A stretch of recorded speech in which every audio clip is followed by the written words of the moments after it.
ಇಲ್ಲಿ ಎತ್ತಿನ ಹೊಳೆ ನೀರನ್ನು ಕೊಡಿ ಅಂತ ಅಂದ್ಬಿಟ್ಟು ಮಾಡ್ತೀವಿ ಅಂತ ಹೇಳಿ ಬೆಂಗಳೂರಿನ ಕೊಳಚೆ ನೀರನ್ನ ಟರ್ಷಿಯರಿ ಪ್ಲ್ಯಾಂಟ್ ಹಾಕಿ ಅದನ್ನು ಶುದ್ಧೀಕರಣ ಮಾಡಿದೆ. ಈ ಎರಡು ಜಿಲ್ಲೆಯ ಜನತೆ ಏನು ಅನ್ಯಾಯ ಮಾಡಿದ್ದಾರೆ ಅಂತ ಹೇಳಿ ನಿಮಗೆ ಅವರ ಬದುಕಿನ ಜೊತೆ ಹೋರಾಟ ಮಾಡ್ತಾ ಅವರ ಬದುಕಿಗೆ ಕೊಳ್ಳಿ ಇಡ್ತಾ ಇದ್ದೀರಿ. ಇದನ್ನು ಕೇಳಲಿಕ್ಕೆ ಬಯಸ್ತೀನಿ. ತೆಗಿರಿ. ಇವತ್ತು ಹಲವಾರು ಸಂಶೋಧನೆಗಳು, ಕೆಲವು IITಯ ವರದಿಗಳನ್ನು ತೆಗಿರಿ. ಈ ನೀರನ್ನು ಬಿಟ್ಟ ಮೇಲೆ ಈ ಜಿಲ್ಲೆಗಳಲ್ಲಿ ಎಷ್ಟು ಕ್ಯಾನ್ಸರ್ಗಳು ಇವತ್ತು ಮನುಷ್ಯನ ದೇಹಕ್ಕೆ ಪರಿಣಾಮ ಬೀರ್ತಾಯಿದೆ. ಆ ಕಾಯಿಲೆಗಳಿಗೆ ಈ ಭಾಗದಲ್ಲಿ ಬೆಳೀತಕ್ಕಂಥ ಬೆಳೆಯನ್ನು ಮೊದಲು ವಿದೇಶಗಳಲ್ಲಿ ಪೈಪೋಟಿ ಮಾಡಿ ತಗೊಳ್ಳೋರು. ಇವತ್ತು ಎಲ್ಲಿಗೆ ಬಂದಿದೆ ಪರಿಸ್ಥಿತಿ, ರೈತರ ಪರಿಸ್ಥಿತಿ? ಈಗ ಮೊನ್ನೆ ಏನು ಹೇಳಿದ್ದಾರೆ, ನಮ್ಮ ಹಾಸನ ಜಿಲ್ಲೆಯ ಉಸ್ತುವಾರಿ ಸಚಿವರು ಈಗ ಈ ಜಿಲ್ಲೆಯವರು ಬೆಂಗಳೂರಲ್ಲಿ ರಾಜಕೀಯ ಮಾಡ್ತಾ ಇದ್ದಾರೆ. ಈಗ ಇಲ್ಲಿ ಬೇರೆ ರಾಜಕೀಯಕ್ಕೆ ಬರ್ಬೋದಿಲ್ಲ. ಜನತೆಯ ಕಷ್ಟಗಳಿಗೆ ಬಂದಿದ್ದು ಯಾವಾಗ ಬಂದಿದ್ದಾರೋ ಗೊತ್ತಿಲ್ಲ ನನಗೆ, ಬಂದಿದ್ದಾರೋ ಯಾರು. ಈಗ ಅದೆಂಥದ್ದು ನಿನ್ನೆ ಒಂದು ಸಭೆ ಮಾಡೋರಂತೆ 2 ದಿವಸದಿಂದ.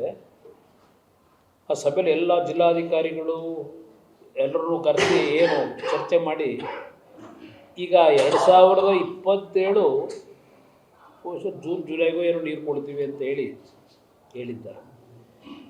ಒಂದು ಸಭೆ ಮಾಡಿ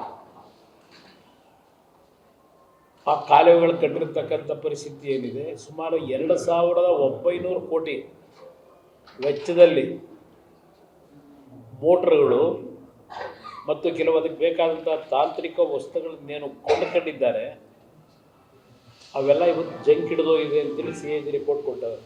ಯಾವುದೂ ಇವತ್ತು ಉಪಯೋಗ ಬರಲ್ಲ ಅಂತೇಳಿ. ಇದು ಇರ್ತಕ್ಕಂಥ ವಾಸ್ತವಾಂಶ. ಕೋಲಾರ ಜಿಲ್ಲೆಯ ಜನತೆಯ ಜೊತೆ ಚೆಲ್ಲಾಟ ಇವತ್ತೇನು ಮಾಡ್ತಾ ಇದ್ದೀನಿ ಅಂತ ಹೇಳಿದೆ. ಇವತ್ತು ಅಟ್ಲೀಸ್ಟ್ ಟರ್ಷಿಯರಿ ಪ್ಲ್ಯಾಂಟ್ನಾದರೂ ಹಾಕಿ ನೀರು ಕೊಟ್ಟಿದ್ರೆ ಅಭಿನಂದಿಸ್ಬೋದಾಗಿತ್ತು. ಸದ್ಯ 1-2 ವರ್ಷ ಮಳೆ ಚೆನ್ನಾಗಾಯಿತು.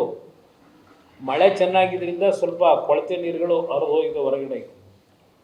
ಇವತ್ತು ಬೋರ್ವೆಲ್ಗಳ ಪರಿಸ್ಥಿತಿ ಏನಾಗಬೇಕಾಗಿತ್ತು? ನಾವು 2006-7 ಯರಗೋಳು ಪ್ರಾಜೆಕ್ಟು ಮಾಧ್ಯಮದ ಸ್ನೇಹಿತರೆ ನಾನು ಕಣ್ ಸೇರಿಸಿದ್ರಿ.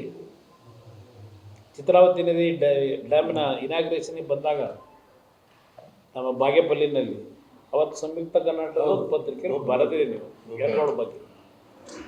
ನಿಮ್ಮ ವರದಿ ನೋಡಿದ್ರೆ ನಾನು ತೀರ್ಮಾನ ಮಾಡಿದೆ ಯರಗೋಳು ಪ್ರಾಜೆಕ್ಟ್ ಮಾಡಲಿಕ್ಕೆ. ಡ್ಯಾಮ್ ಕಟ್ಟೋದು ಇನ್ನೂ ಆ ನೀರನ್ನು ಉಪಯೋಗ ಮಾಡ್ಕೊಳ್ಳಿಲ್ಲ ಅಂದರೆ ಗೊತ್ತಿಲ್ಲ, ಮಾಡ್ಕೊತಾ ಇದ್ದಾರೆ ಏನೋ ಗೊತ್ತಿಲ್ಲಪ್ಪ ನನಗೆ. ಯರಗೋಳ್ದೇನೋ ಆಗಿಲ್ಲ ಅಂದರೆ ಇನ್ನೂ ನೀರು ಕೊಡ್ತಿಲ್ಲ ಅಂತ ಕೊಡ್ತಾ ಇದ್ದಾರೆ. ಅಟ್ಲೀಸ್ಟು ಆ ನೀರನ್ನಾದರೂ ಅದನ್ನೇ ನಾನು ಹೇಳ್ತೇನೆ. ಆ ಯರಗೋಳನ್ನ ಅತ್ಯಂತ ಪರಿಶುದ್ಧವಾದ ನೀರನ್ನು KC ವ್ಯಾಲಿಗೆ ಉಪಯೋಗ ಮಾಡ್ಕೊಂಡು ಅದನ್ನು ಮಿಕ್ಸ್ ಮಾಡ್ಕೊಂಡು ಈ ಜನಗಳ ಮುಂದೆ ಏನಾಗಬೇಕು ಅಂತ ಮಾಡಿದ್ದೀರಿ. ಹಲವಾರು ತಾಲೂಕಲ್ಲಿ ವಿಕಲಚೇತನರನ್ನ ನಾನು ನೋಡಿದ್ದೀನಿ. ನಾನು ಮುಖ್ಯಮಂತ್ರಿ ಇದ್ದಾಗ 2006-7ರಲ್ಲಿ ಜನತಾ ದರ್ಶನದಲ್ಲಿ ಕನಿಷ್ಠ ಒಂದು 50 ಜನ ಇರೋರು ವಿಕಲಚೇತನರು.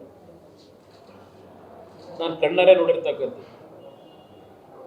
ಈ ರೀತಿಯ ಈ ಒಂದು ಜಿಲ್ಲೆ ಜೊತೆ ಚೆಲ್ಲಾಟ ಯಾಕೆ ಆಡ್ತಾ ಇದ್ದೀನಿ? ನೀರಾವರಿ ಮಂತ್ರಿಗಳು ಅಲ್ಲೇ ಭಾಳ ಗಡುವುಗಳು ಕೊಟ್ಬಿಟ್ರು ನೀರು ಬರೋ ವಿಷಯದಲ್ಲಿ. ಇನ್ನು ಎಷ್ಟು ದಿವಸ ಆಗುತ್ತೆ ಅನ್ನೋ ಸತ್ಯನಾದ್ರೂ ಹೇಳ್ಬೇಕಲ್ಲ. ದುಡ್ಡಂತೂ ಹೊರದೋಯ್ತಾ ಇದೆ. ದುಡ್ಡು ಯಥೇಚ್ಛವಾಗಿ ಹೊರದೋಗ್ತಾ ಇದೆ. ಅದು ಏನೇನಾಗಿದೆ ಕರ್ಮಕಾಂಡಗಳು ಈಗ ಹೇಳಿದ್ರು ಈ ಸರ್ಕಾರಕ್ಕೆ ಯಾವ ರೀತಿ ದಾಖಲೆ ಕೊಡಿ ಅಂತಾರೆ. ಏನು ದಾಖಲೆ ಕೊಡ್ತೀರಿ? ಪ್ರತಿಯೊಂದಕ್ಕೂ ದಾಖಲೆ. ಅದೇಂತದೋ ಮೊನ್ನೆ 2.5 ಕೋಟಿ ಕೇಳಿದ್ರು ಅಂತ ಹೇಳಿ 25 ಲಕ್ಷ ಅಡ್ವಾನ್ಸ್ ಕೊಟ್ಟಿದ್ದು, ಅದಕ್ಕಿಂತ ದಾಖಲೆ ಬೇಕಾ ಅಬಕಾರಿ ಇಲಾಖೆಯಲ್ಲಿ? ನಾನದು ಘೋಷಣೆ ಮಾಡಿದ ದಿವಸನೇ ಹೇಳಿದೆ 700 ಚಿಲ್ಲರೆ ಹೊಸದಾಗಿ ಅಂಗಡಿ ಕೊಡ್ತಕ್ಕಂಥ ನಿರ್ಧಾರ ಮಾಡೋದಾರಲ್ಲ, CL7 ಯಾವುದೋ ಹೇಳಿದ ದಿವಸನೇ ಹೇಳಿದೆ. ಅದು ಘೋಷಣೆ ಮಾಡಿದ ದಿವಸನೇ ಇದು ದುಡ್ಡು ಹೊಡೆಯೋ ಕಾರ್ಯಕ್ರಮ ಅಂತ ಹೇಳಿ. ಯಾವ ದಾಖಲೆ ಬೇಕು ನಿಮಗೆ ಇದಕ್ಕೆ? ಸದ್ಯ ಈ ಗಲಾಟೆ ನಡೀತಿದೆಯಲ್ಲ, ನಮ್ಮ ಪಕ್ಷದ ಹೆಸರು ಎಲ್ಲೂ ಬರಲಿಲ್ಲ ದೇವರಿಂದ ಜನತಾದಳದ್ದು.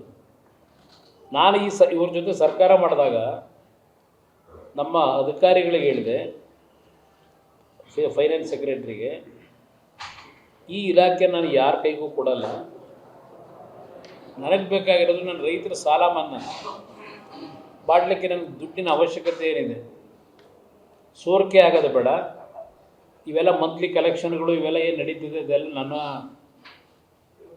ಇದರಲ್ಲಿ ಬರಬಾರ್ದು ಅಂತ ಹೇಳಿ ಅವರಿಗೆ ಸಂಪೂರ್ಣ ಜವಾಬ್ದಾರಿ ಕೊಟ್ಟು ಸಾಲ ಮನ್ನಾ ಹಣ ಜೋಡಿಸ್ತಕ್ಕಂಥದ್ದಕ್ಕೆ ನಾನು ಆ ಸಂದರ್ಭದಲ್ಲಿ ಪ್ರಾಮಾಣಿಕವಾಗಿ ನಡ್ಕೊಂಡಿದ್ದೇನೆ.